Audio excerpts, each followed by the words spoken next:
ओम देवी प्रपन्नाति हरे प्रसीद प्रसीद मातर्जगतोऽखिलस्य प्रसीद विश्वेश्वरि पाहि विश्वं त्वमेश्वरी देवी चराचरस्य शरणागत दीनार्थ परित्राण परायणे सर्वशार्ति हरे देवी नारायणी नमोस्तुते। नमस्कार, स्वागत है आपका आचार्य वाणी में। मैं आचार्य डॉक्टर विक्रमादित्य आपके साथ हूँ। वृषभ राशि वालों के लिए बात करें, 7 अप्रैल के दिन की थी तो रविवार का अवसर है। मीन राशि में चंद्रमा का प्रवेश होगा। बृहस्पति के यहाँ पर जो मीन राशि में चंद्रमा एकादशवें भाव में राहु के साथ जा रहे हैं। चंद्रमा, राहु, शुक्र, सूर्य, ये 4 ग्रहों की युति एकादशवें भाव में हो रही है। और यहाँ चंद्रमा और विशेष तौर पर राहु के साथ युति होकर स्टेबिलिटी देने के योग दे सकते हैं, मन में परेशानी देने के योग दे सकते हैं। सूर्य राहु के साथ बिकट संतान को कष्ट देने के योग बना रहे हैं। तो ऐसे में आपको वृषभ राशि वालों को खासतौर पर ध्यान रखने की ज़रूरत है। ऐसे में उपाय के तौर पर आपको भगवान शिव पार्वती का पूजन करना चाहिए, उनका रुद्राभिषेक करना चाहिए, सूर्य को जल देना चाहिए।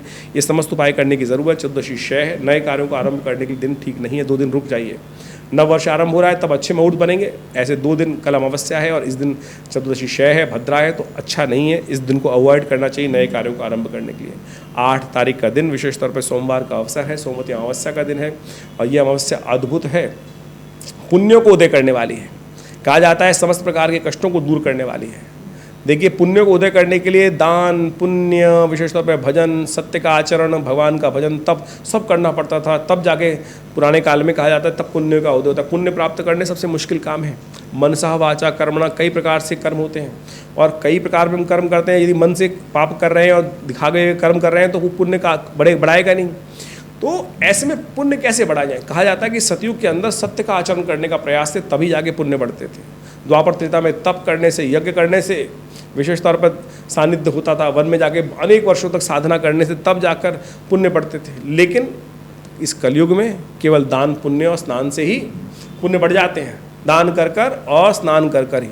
सोमवती का अमावस्या का दिन जो है वो विशेष तौर पर समस्त कष्टों को दूर करने वाला दिन है। कहा जाता है कि इस दिन स्नान करके तीर्थ जल में फिर दान करने से, समस्त गरीबों को भोजन कराने से पुण्यों का उदय हो जाता है। तो अवश्य इसको करने का प्रयास कीजिए क्योंकि नव वर्ष आरंभ हो रहा है अगले दिन से। ग्रहों का योग अद्भुत रहेगा और आपकी राशि के अनुसार से इस दिन बात करें तो 8 तारीख को मीन राशि में चंद्रमा जो योग बना रहे हैं बाकी ग्रहों के साथ थोड़ा सा मन को अशांत करते दिखाई दे रहे हैं। उनको ठीक करने के लिए विशेष उपाय करने का प्रयास कीजिए, दान पुण्य करें, अच्छा रहेगा।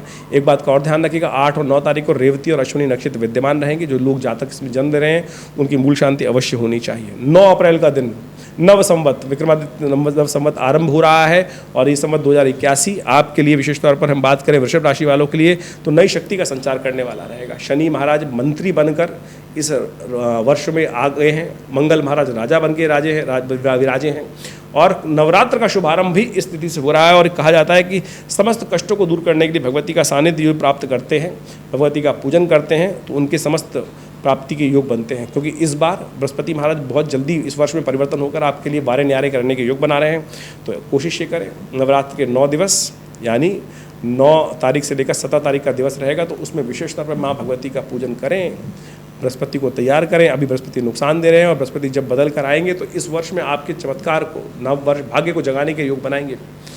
केंद्र में बृहस्पति का योग बनेगा, ये आपको उसके लिए पहले तैयारी करनी चाहिए। हमने एक वीडियो बनाया था जिसमें नव वर्ष का क्या प्रभाव रहेगा, नव संवत 2081 वृषभ राशि वालों के लिए क्या लेके आया है हमने बताया था, उसको अच्छे सुनिएगा। सही उपाय बताए हमने उसमें। कलश स्थापना का समय जो है रहेगा वो रहेगा सुबह 7:30 बजे के बाद। और विवेकानंद योगाश्रम में हमने बड़े विशाल सहस्त्र चंडी महायज्ञ का सुंदर आयोजन किया है। नित्य प्रति 100 चंडी का सुंदर कार्यक्रम रहेगा। आप भी उसमें सम्मिलित हो सकते हैं, अपने नाम से एक करा सकते हैं।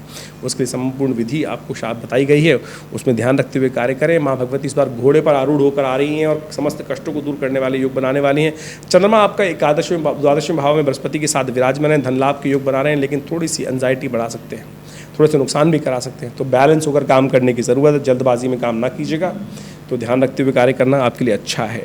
10 अप्रैल का दिन द्वितीया तिथि है और ब्रह्मचारिणी देवी की आराधना का अवसर है। मीन में जा चले गए हैं जो विशेष तौर पर बुध महाराज आपके 12वें भाव से निकलकर 11वें भाव में चले गए हैं। ये आपके लिए अच्छा रहेगा। जो आपका डायरेक्ट नुकसान होने का योग बन रहा था वो थोड़ा कम होता दिखाई दे रहा है, लेकिन अभी भी सूर्य राहु की युति चल रही है जो संतान के लिए कष्टकारी है। तो उसके लिए विशेष तौर पर ब्रह्मचारिणी देवी की आराधना करनी चाहिए। माँ भगवती पार्वती समस्त प्रकार से कष्टों को दूर करने वाली हैं, तो उनका पूजन करें, ब्रह्मचारिणी देवी की आराधना करें और इससे कल्याण होगा, कष्ट दूर होंगे। ये तो गोचर का प्रभाव है ग्रहों के। इसके अलावा भी आपकी राशि के अनुसार से कौन से ग्रह आपके जन्मपत्री के अनुसार से कहाँ बैठे हैं, उसका अच्छे से विचार विमर्श कर कर आप अनेक कष्टों को दूर करने के योग बना सकते हैं। नवरात्र चल रहे हैं और हमने विवेकानंद योगाश्रम में इस नवरात्र में बड़ा सुंदर यज्ञ रखा है हर बार की तरह। माँ भगवती दुर्गा के सानिध्य में जो भगवती का श्री विग्रह 1947 में मुल्तान से आया, 500 साल पुराना भगवती का श्री विग्रह आदिकाल से सबसे श्रेष्ठ ऐसा मनोकामना सिद्धि का सुंदर योग बनता है।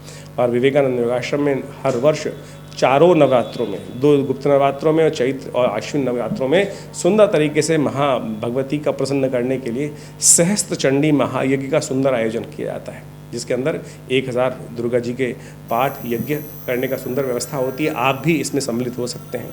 माँ भगवती का श्री विग्रह जिनका आप दर्शन कर रहे हैं, ये साक्षात चमत्कारी है। सोचे कहाँ मुल्तान में भगवती का श्री विग्रह करीब 500 साल से विराजमान था और 1947 में ये श्री विग्रह हमारे आश्रम विवेकानंद योगाश्रम में पधारा और तब से यहाँ पर माँ भगवती की नित्य प्रति नित्य आराधना यज्ञ सब होता है। आप भी इस यज्ञ में सम्मिलित होने के लिए अपना नाम आरक्षित कर सकते हैं और माँ भगवती के सानिध्य में बैठकर देखिएगा जीवन में कष्ट पता नहीं कब कहाँ से आ जाएं। और यदि हम भगवान की भक्ति करते हैं ना, तो वो कष्ट कैसे सूली का विशेष तौर पर कांटा बन के रह जाता है।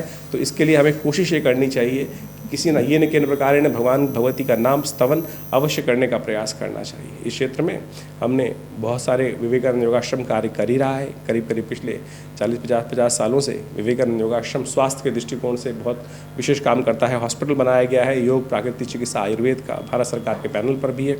आप सब लोग इन समस्त विवेकानंद योगाश्रम में जो कार्य चल रहे हैं उसमें आश्रम में आकर बहुत सारी सुविधाएं ले सकती हैं। समय समय पर विशेष यज्ञ चलते हैं, जैसे नवरात्र का यज्ञ इन दिनों चल रहा है, तो वो 9 दिन तक चलेगा। 17 तारीख को उसकी पूर्णाहुति का कार्यक्रम रहेगा।